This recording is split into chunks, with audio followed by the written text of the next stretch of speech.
अशक्य काही नाही, या जगात काहीही अशक्य नाही. आंधळी असणारी माणसं विक्रम करतात, पाय नसलेली माणसं एव्हरेस्ट चढतात. आपल्याला कठीण काय आहे? थरथकट आहोत आपण. अडचण काय आहे? काहीही करू शकतो, काहीही. विश्वास हवा आपल्यावर. यस आय कॅन, मी करेनच.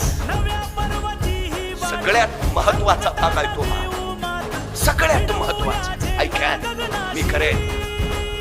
शाळेचा निकाल लागला. अनेक विद्यार्थी सरांकडे गेला. सर, दुसरा नंबर कुणाचा आलाय? सर म्हटले, अरे पहिला नंबर कुणाचा आलाय असं विचारायचं असतं, तू दुसरा नंबर कुणाचा आलाय असं कसं विचार? तसा तो मुलगा म्हटला, सर पहिला नंबर माझाच येणार ते मला माहिती आहे, दुसरा कुणाचा आला ते सांग. त्याला आत्मविश्वास म्हणतात. त्या मुलाचं नाव होतं विनायक दामोदर सावंत. आत्मविश्वास. पहिला मीच आहे, दुसरा कोण आहे ते सांगा. हात, मी करेन, आय कॅन.